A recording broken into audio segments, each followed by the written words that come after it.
नमस्कार, मैं हूं लक्ष्मी पांडे ढाना और आप देख रहे हैं सागर एक्सप्रेस न्यूज। मौजूद हैं आज हम खापा में, यहाँ मड़ई महोत्सव चल रहा है और देखा यहाँ पे दो तरीके के कार्यक्रम। वहाँ दूसरा तामझाम है, यहाँ दूसरी प्रकार से यहाँ जो कांग्रेस पार्टी ने आज किया है। देउर से विधायक हर्ष यादव यहाँ आज आए हैं, आदिवासियों का हौसला अफजाई कर रहे हैं। एक देउरी विधानसभा में आदिवासी एक बड़ा वोट बैंक माना जाता है।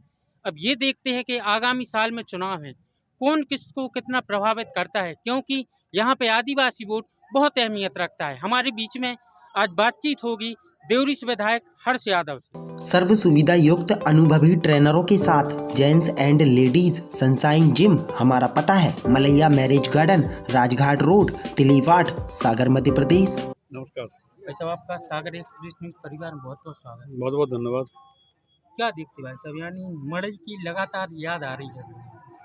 देखिएगा, मैं तो गांव से जुड़ा हुआ व्यक्ति हूं, किसान परिवार से हूं और बचपन से ही मड़ई उत्सव में शरीक भी हुआ हूं, खूब मज़े भी लिए हैं। और कहीं ना कहीं दिवाली के बाद जब मड़ई के त्यौहार शुरू होते थे, बचपन में मुझे याद है जब सेना में रहता था, पढ़ता था, इंतजार रहता था कि मड़ई हमारे गांव में कब होगी, आसपास के गांव में कब होगी, और किसी बहाने मड़ई उत्सव में जाने का अवसर मिलता था। निश्चित रूप से एक बहुत बड़ी परंपरा है बुंदेलखंड की। उसी परंपरा का निर्वहन करते हुए मैं तो यहाँ करीब 20-22 वर्ष से लगातार आ रहा हूँ। यहाँ के लोग साक्षी हैं, ये लोग बता सकते हैं। बगैर कोई तामझाम के, बगैर उसके लोगों के मड़ई उत्सव में शामिल होता हूँ और कहीं ना कहीं बेहद प्रफुल्लित होता हूँ, खुशी होती है। वो आदिवासी चेहरे जो जिनके चेहरे पर बेहद खुशी का और उल्लास का माहौल दिखाई देता है मड़ई उत्सव में। हमारे रायसेन जिले की सीमा से लगा हुआ क्षेत्र है और कहीं ना कहीं इस क्षेत्र में बेहद अपार संभावनाएं हम लोग देखते हैं कि आज आदिवासी बहुत पिछड़ा हुआ क्षेत्र होने के बावजूद भी आर्थिक रूप से बेहद कमज़ोर है। बेहद संभावनाएं थी। मैंने सरकार में रहकर भी और सरकार के बाहर रहकर भी बहुत सारी योजनाओं पर काम किया है। वो फलीभूत जब होगी तो निश्चित रूप से ये हमारे आदिवासी भाइयों के लिए बहुत बड़ी सौगात होगी। दो तरीके के कार्यक्रम हो रहे हैं भाई साहब, आवाजों में भी अंतर आ रहा है, आपको सुनाई दे रही है। मैं तो जो है जो पारंपरिक मड़ई उत्सव है, जो हमारे दादा हैं नाच रहे हैं, उसी मना रहे हैं, ईश्वर से प्रार्थना कर रहे हैं खुशहाली के लिए, हम तो उसी पे विश्वास करते हैं। दूसरा तरीका कौन सा है मुझे नहीं मालूम। मैं तो अपने तौर पे, जैसे मैंने कहा, मैं 20-22 वर्ष से यहाँ पे आता हूँ। भीड़ इकट्ठी करने के लिए नाच गाने की आवश्यकता नहीं है, दिल मिलने की आवश्यकता है। और हमारे यहाँ जो उपस्थित लोग हैं, आप उनका भी साक्षात्कार लीजिएगा। मेरे इनसे पारिवारिक और निजी संबंध हैं और ऐसे अंतरंग संबंध हैं वो कभी टूटने वाले नहीं हैं। चुनाव आते जाते रहते हैं, चुनाव के लिए, वोट बैंक की राजनीति के लिए आदिवासियों का उपयोग करना हमारी संस्कृति में नहीं है, ना हम लोगों ने कभी ये इस हिसाब से काम किया है।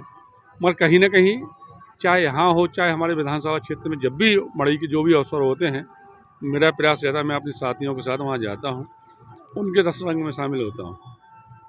एक चीज़ और भाई साहब ने देखी कि यहाँ पे देउरी विधानसभा में आदिवासी वोट बैंक बहुत ज़्यादा है, बड़ी अहमियत रखता है। तो क्या लगता है कि आने वाले साल में चुनाव है तो क्या देखते हैं, ये सब क्या वोटों की राजनीति के लिए हो रहा है? बात देउरी की नहीं है।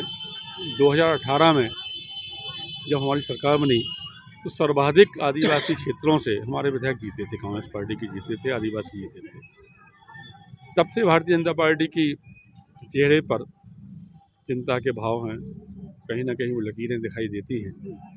आज जिस तरह से मामा टंट्या मामा की जन्म शताब्दी मनाने की बात हो, चाहे आप पेशा कानून लागू करने की बात हो, शिवराज सिंह जी को फोबिया हो गया है, आदिवासी फोबिया जिसको मैंने कहना चाहिए। लगातार ये फोबिया शिवराज सिंह से लेकर दिल्ली तक हावी है। द्रौपदी मुर्मू का राष्ट्रपति बनाना निश्चित रूप से हम लोगों के लिए खुशी की बात है, हमारे आदिवासी अंचल के लिए लोगों की खुशी की बात है। हमारे ये मैं आप लोगों से के माध्यम से पूछना चाहता हूँ, आदिवासी इस ब्लॉक के लिए या आदिवासी भाइयों के लिए इन्होंने क्या किया इन 18 वर्षों के कार्यकाल में? तब याद आई जब हमारी सरकार ने आदिवासी हितैषी बनकर थी, कांग्रेस पार्टी शुरू से आदिवासी, हरिजन और दलित समर्थक रही है, तो काम किए। खासतौर से आदिवासी दिवस पे हमने एक दिन का अवकाश घोषित किया था, याद होगा। यहाँ से बहुत सारे काम हम लोगों ने आदिवासियों के हित में किए थे। तब से प्रेरणा लेकर और कहीं ना कहीं वोट बैंक में सेंध लगाने के लिए, कांग्रेस का वोट बैंक ऐसा है जो मजबूत है, कहीं टूटने वाला नहीं है। ये भारतीय जनता पार्टी की संस्कृति रही है। भारतीय जनता पार्टी बोल रही है कि हमने प्रथम आदिवासी महिला राष्ट्रपति बना दी। मैं पूछता हूँ, मैं तो स्वागत करता हूँ, सम्मान करता हूँ उनका।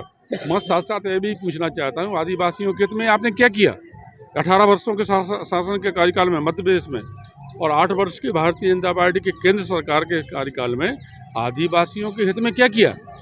आज हमारे क्षेत्र का ये खापा चमेली बांध हमारी सरकार में हमने स्वीकृत कराया था, पूरा नहीं, शुरुआत नहीं हो पा रही है। ये पुल जो है हमारी सरकार में हमने भूमि पूजन किया था, भारतीय जनता पार्टी का ठेकेदार है, उन्हीं का खास व्यक्ति है।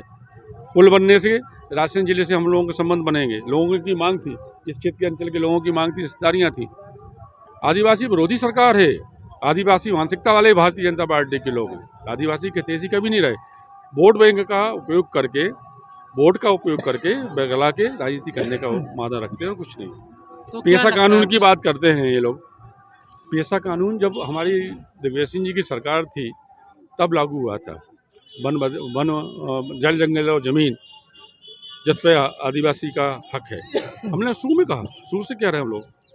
अब याद आ रही है उनको चुनाव की बेला में, कभी अमित शाह जी को आदिवासी के कार्यक्रम में बुलाकर, कभी मोदी जी को बुलाकर, कभी इनको बुलाकर, उनको बुलाकर, कभी राष्ट्रपति जी को बुलाकर आदिवासियों को तोड़ने का काम कर रहे हैं। मगर आदिवासी वो व्यक्ति है जो एक बार ठान लेता वो उस पर काबिल रहता है।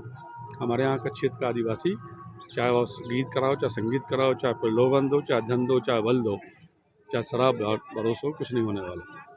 जिस तरीके की यानी अभी राजनीति चल रही है और जो अभी निकल गई, जो देखी आपने 16 महीने में सरकार गिरी है, क्या कहना चाहेंगे इस राजनीति? देखिएगा, सरकार जाने का दुख आम आदमी को भी है, सबको है, मुझे भी है। मगर हमारे पास उपलब्धियों वाला 15 महीने का कार्यकाल भी है। 15 महीने का वो कार्यकाल जो स्वर्णिम कार्यकाल कमलनाथ जी की सरकार में माना जाएगा। आप जब कंपेरिजन करेंगे, आप लोग स्वतंत्र पत्रकार हैं, कंपेरिजन करेंगे तो 15 महीने का कमलनाथ जी का सरकार, जो बगैर हल्ला गुल्ला के, बगैर प्रचार प्रसार के, बगैर शोर शराबा के काम करने वाली सरकार 15 महीने में दी थी। और आम आदमी से जुड़े हुए काम किए थे हमने। वो आम आदमी के से जो कहीं ना कहीं जिसकी ज़रूरत थी, वो वचन पत्र जो हमने गीता और कुरान और रामायण को मान कर, साक्षी मान के उसको पूरा किया था, 15 महीने वो काम हमने किए हैं।